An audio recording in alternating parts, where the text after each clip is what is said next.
Hello and welcome to R L R X network. मैं हूं आपका दोस्त और आज की इस अमेजिंग टिप्स और ट्रिक्स वाली वीडियो के अंदर हम सीखने वाले हैं कि कैसे हम एक्सेल के अंदर तीन अलग अलग तरीके का इस्तेमाल करते हुए अगर हमारे पास कोई डेट दी हुई है तो हम उसके बेस पर उस पर्टिकुलर डेट को कौन सा दिन था ये हम कैसे कैलकुलेट कर सकते हैं। ये बहुत ही यूनिक और अलग सा तरीका है जहां पर हम डेट्स के बेस पर उस पर्टिकुलर डे को कैलकुलेट करना सीखेंगे। ऑलराइट, सो उससे पहले अगर आपने मेरे चैनल को सब्सक्राइब नहीं किया है अभी तक तो ज़रूर कर लें, क्योंकि आगे की आने वाली वीडियोस के अंदर मैं बहुत कुछ आपको नया सिखाने वाला हूं जिसको सीखने के बाद यकीनन आप एक बेहतर एक्सेल एक्सपर्ट बन सकते हैं। ऑलराइट, सो इस वीडियो के अंदर सबसे पहला तरीका हम यूज़ करेंगे कस्टम मेथड। सो कस्टम मेथड का तरीका यूज़ करने के लिए मैंने अपनी शीट 1 के ऊपर दो कॉलम के अंदर एक कॉलम में डेट लिखा हुआ है और एक कॉलम जिसके अंदर या जहां पर भी जो है हम डे नेम कैलकुलेट करना चाहते हैं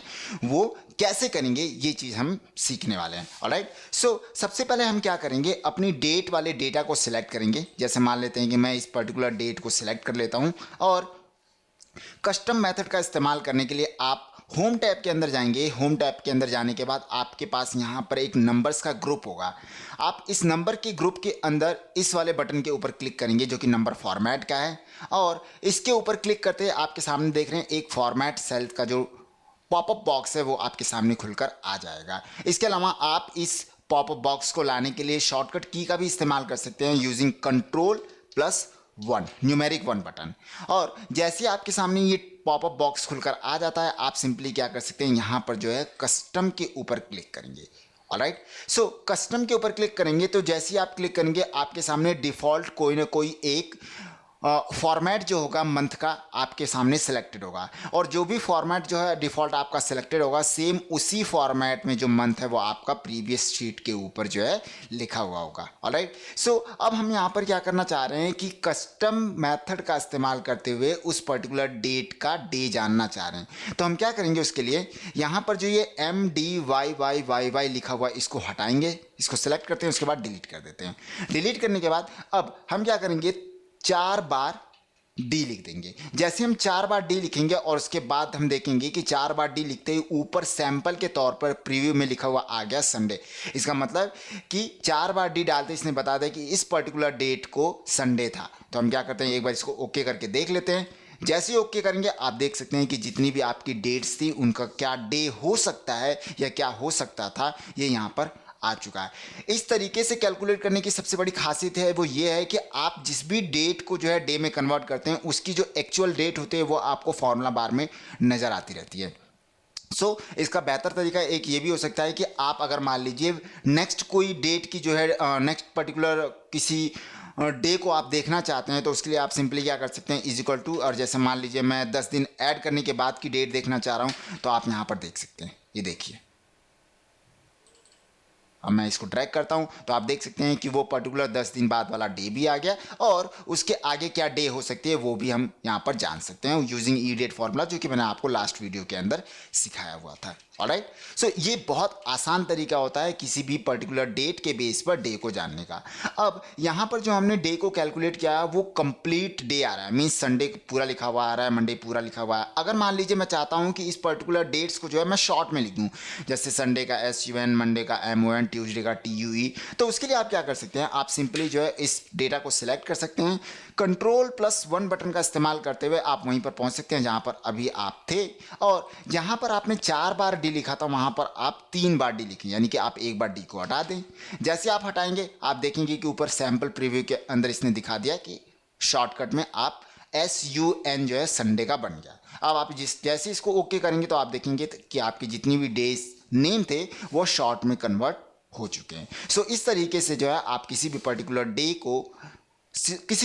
डेट को डे में कन्वर्ट कर सकते हैं यूजिंग कस्टम मेथड। ऑलराइट, चलते हैं अब दूसरे मेथड का इस्तेमाल करते हुए किसी भी पर्टिकुलर डेट के डे को जानते हैं, और वो है टेक्स्ट फॉर्मूला।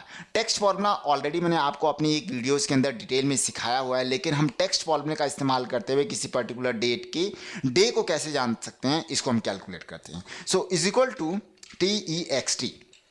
उसके बाद जैसे मैंने फॉर्मूला ऑटो कंप्लीट किया, सबसे पहले आर्गुमेंट मेरे सामने आ रहा है वैल्यू, यानी कि आपका वो डेटा या वो सेल के अंदर लिखा हुआ डेट जहां से आप जो है उसको डे में कन्वर्ट करेंगे। सो वो मैंने लिखा हुआ है यहाँ पर, उसको मैं सेलेक्ट कर लेता हूँ, कॉमा। अब पूछ रहा है फॉर्मेट टेक्स्ट, यानी कि किस पर्टिकुलर टेक्स्ट रूप में जो है आप उस पर्टिकुलर डे को जानना चाह रहे हैं। तो हम क्या करेंगे, डबल कोट्स को ओपन करेंगे और ओपन करने के बाद 4 बार आप डे लिख देंगे, वही कस्टम मेथड का तरीका। और उसके बाद आप ओके करेंगे तो आप देखेंगे कि आपके सामने इस पर्टिकुलर डेट का डे आ चुका है। आप इसको ड्रैग कर सकते हैं तो आपके सामने बाकी का रिजल्ट भी आ जाएगा। पैरेलली अगर आप जो है आप चाहते हैं कि शॉर्ट में चाहें तो शॉर्ट के लिए भी आप क्या कर सकते हैं, 4 बार डी में से एक डी को हटा सकते हैं और उसके बाद जो है आप इसको ड्रैग करेंगे तो आपके सामने शॉर्ट में डेज लिखकर आ जाएगा। अब टेक्स्ट फॉर्मूले का इस्तेमाल करते हुए जो फ़ायदा होता है वो एक फ़ायदा ये भी है कि अगर मान लीजिए आप इस पर्टिकुलर डे के साथ में कोई और डेटा भी जो है रिफ्लेक्ट करवाना चाह रहे हैं तो आप करवा सकते हैं। मीन्स कि जैसे अभी आपने कस्टम मेथड के अंदर देखा कि जहाँ पर आपने डेट लिखी हुई थी, आप उस पर्टिकुलर लिखे हुए डेट वाले सेल को ही आप डे में कन्वर्ट कर दे रहे थे। बट अगर आप टेक्स्ट फॉर्मूला यूज़ करते हैं तो यहाँ पर फ़ायदा होता है कि आप पर्टिकुलर उस डेट के डे को एक अलग कॉलम के अंदर कैलकुलेट करके ले आ रहे हैं। और इसका फ़ायदा ये है कि आप उस डे नेम के साथ में कोई अगर और डेटा ऐड करना चाह रहे हैं तो वो आप ऐड कर सकते हैं। मान लेते हैं कि मैं यहाँ पर एक कोई कॉलम ऐड कर देता हूँ। जैसे मैंने एक कॉलम इंसर्ट कर दिया और मैं यहाँ पर कोई जो है डेटा ऐड करना चाहता हूँ। जैसे मान लीजिए कोई सेल्स डेटा है, मैं उस डेटा को ऐड करना चाह रहा हूँ। मैं एक रैंडम सेल्स डेटा बना लेता हूँ रैंड बिटवीन फॉर्मूले का इस्तेमाल करते हुए। ठीक है, ये मेरे पास जो है एक रैंडम डेटा आ चुका है। अब ये नंबर में आ चुका है, मैं इसको जरा डेट में आ चुका है, नंबर में कन्वर्ट कर देते हैं। ऑलराइट, सो ये नंबर में जो है आपका डेटा कन्वर्ट हो चुका है। अब मान लीजिए मैं चाहता हूं कि इस डे नेम के साथ में इस सेल्स डेटा को दिखाना। सो सिंपली आप उसके लिए क्या कर सकते हैं, टेक्स्ट फॉर्मूले के अंदर ही आप यहां पर यूज़ करेंगे M% के साथ में। अगर आप इसलिए दे रहे हैं क्योंकि आप एक बीच में जो है दो टेक्स्ट को ज्वाइन करने जा रहे हैं, इसलिए जो है आप M% को देना है। उसके बाद कोई अगर आप सेपरेटर भी यूज़ करना चाह रहे हैं तो आप सेपरेटर भी यूज़ कर सकते हैं। जैसे मान लीजिए मैं यहाँ पर कॉलम को यूज़ कर लेते हैं, उसके बाद दोबारा से आप M% लगाएंगे और जिस भी आप डेटा को जो है शो कराना चाहते हैं, जैसे मान लीजिए मैं इस डेटा को शो कराना चाह रहा हूँ, उसके बाद आप एंटर हिट कर सकते हैं। सॉरी, मैंने यहाँ पर कोट्स नहीं दिया, आप कोट्स दे दीजिए एक बार, जो भी आप सेपरेटर यूज़ कर रहे हैं, और उसके बाद एंटर कर दीजिए। तो आप देख सकते हैं आपकी जो है आपका डे नेम के साथ में आपका जो सेल्स डेटा है वो आ चुका है। सो ये तरीका होता है टेक्स्ट फॉर्मूला इस्तेमाल करने का कि आप सेल्स डेटा या किसी भी अलग टाइप का डेटा भी जो है आप अपने डे नेम के अंदर जो है मर्ज करके कैलकुलेट करके एक साथ दिखा सकते हैं। ऑलराइट, तीसरा हमारे पास एक और तरीका होता है जिसको हम बोलते हैं चूज फॉर्मूले का इस्तेमाल करते हुए किसी पर्टिकुलर डेट के बेस पर डे को कैलकुलेट करना। ये बहुत कम यूज़ होने वाला तरीका है, बहुत कम लोग जानते हैं इसके बारे में, बट ये कहीं पर भी आपके पास अगर पता होगा तो काम आ सकता है। मैं आपको एक इसका सिंपल सिनेरियो भी समझा दूंगा जैसे ये एग्जांपल कंप्लीट होगा। ऑलराइट, चूज फॉर्मूले का इस्तेमाल करते हुए कैसे आप किसी पर्टिकुलर डेट के बेस पर डे को जान सकते हैं। सो जैसे ही अगर हम यहाँ पर चूज फॉर्मूला लिखते हैं, सो चूज फॉर्मूले के अंदर एक सबसे बड़ी प्रॉब्लम होती है कि जब भी आप इस फॉर्मूले के अंदर कोई चीज़ पास करते हैं तो सबसे पहले आपको एक इंडेक्स नंबर देना पड़ता है। इंडेक्स नंबर का मतलब ये होता है कि आपको एक सीक्वेंस पैटर्न बनाना पड़ता है जिससे कि आप जो है उस पर्टिकुलर डे के बेस पर, डेट के बेस पर जो है डे को कैलकुलेट कर सके। सो यहाँ पर सीक्वेंस नंबर बनाने के लिए हम क्या कर सकते हैं, वीक डे फॉर्मूले का इस्तेमाल कर सकते हैं। सो हम वीक डे फॉर्मूले का इस्तेमाल करते हुए इंडेक्स नंबर को कैलकुलेट करने के लिए चूज फॉर्मूले के अंदर कैसे कर सकते हैं वो देखते हैं। सबसे पहले हम वीक डे फॉर्मूला लगाएंगे और सीरियल नंबर मुझसे पूछ रहा है। सो सीरियल नंबर जो होगा वो मान लेते हैं हमारे पास ये है, ठीक है, कॉमा। अब इसमें रिटर्न टाइप मुझसे पूछ रहा है। रिटर्न टाइप का मतलब है कि अगर आप किसी पर्टिकुलर सीरियल नंबर के बेस पर जो आप डेट कैलकुलेट करेंगे वो कैसे होगा, उसकी जो स्टार्टिंग पीरियड होगा वो कैसे होगा। मान लीजिए आप वीक की जो स्टार्टिंग होती है वो आप मंडे से करना चाहते हैं तो स्टार्टिंग होगी आपकी Monday, Tuesday, Wednesday, Thursday, Friday, Saturday, जहाँ पर मंडे जो होगा वो आपका पहला होगा, ट्यूसडे दूसरा, वेडनेसडे तीसरा, और इस तरीके से होगा। अगर आप यहाँ पर जो है कोई और नंबर यूज़ करते हैं, जैसे मान लीजिए आप चौथे नंबर का यूज़ करते हैं जिसका इंडेक्स नंबर आप 11 यूज़ कर सकते हैं, तो वहाँ पर जो होगा आपका मंडे जो होगा वो आपका थ्रू संडे तक चला जाएगा। सो ये अलग अलग मेथड है जहाँ पर आप अलग अलग तरीके से जो है इसको यूज़ कर सकते हैं। सो मैं क्या करता हूँ, यहाँ पर मैं इंडेक्स नंबर 2 को यूज़ करते हुए जहाँ पर मेरा पहला डे जो होगा वो मंडे होगा और वो 7वां दिन जो होगा वो आपका संडे होगा, इसका इस्तेमाल करूँगा। ऑलराइट। उसके बाद मैं ब्रैकेट को क्लोज करता हूं और उसके बाद मैं एंटर कर देता हूं। जैसे मैं एंटर करूंगा तो इसने मुझे बता दिया कि इस पर्टिकुलर डेट को, उसने डे नहीं बताया लेकिन पर्टिकुलर डेट को कौन सा आप इंडेक्स नंबर दे सकते हैं ये इसने मुझे बता दिया। अब हम क्या कर सकते हैं, अपने चूज फॉर्मूले के अंदर इस इंडेक्स नंबर को पास करके डे को कैलकुलेट करना सीख सकते हैं। सो हम क्या करेंगे, इस फॉर्मूले को एडिट करेंगे और सबसे पहले हम क्या करते हैं, इसको जो है लेफ्ट अलाइन कर देते हैं सो दैट कि हमारे लिए इजी हो। अब हम क्या कर सकते हैं,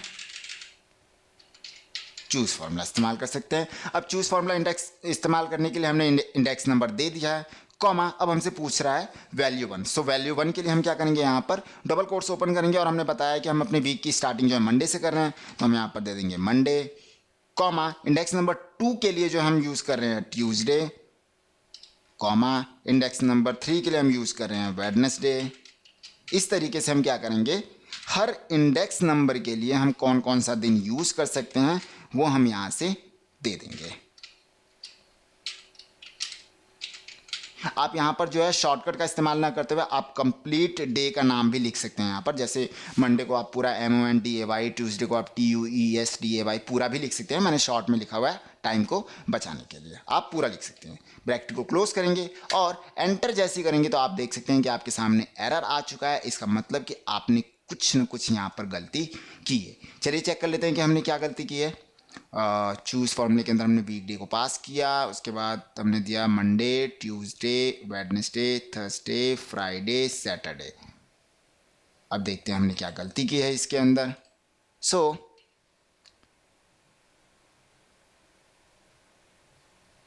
Monday, Tuesday, Wednesday, Thursday, Friday, Saturday. Let me check.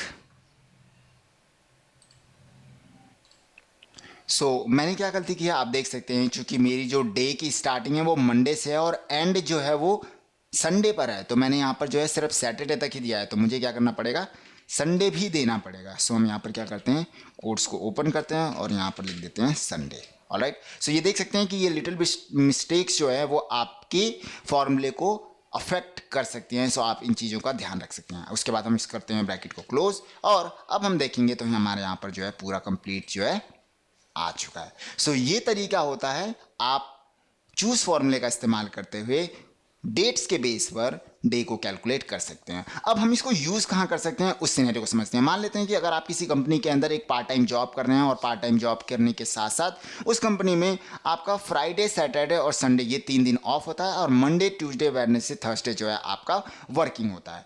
अगर आप किसी पर्टिकुलर डेट के बेस पर आप डे को ना जानते हुए आप सिर्फ इतना देखना चाहते हैं कि कौन से डे को आपका वर्किंग था और कौन से डे को आपका ऑफ था, तो वो आप इजीली कर सकते हैं कैलकुलेट। जैसे मान लेते हैं मंडे, ट्यूसडे, वेडनेसडे, थर्सडे को आपका वर्किंग था, तो हम क्या करेंगे, हमने मंडे, ट्यूसडे, वेडनेसडे, थर्सडे को हमने कर दिया वर्किंग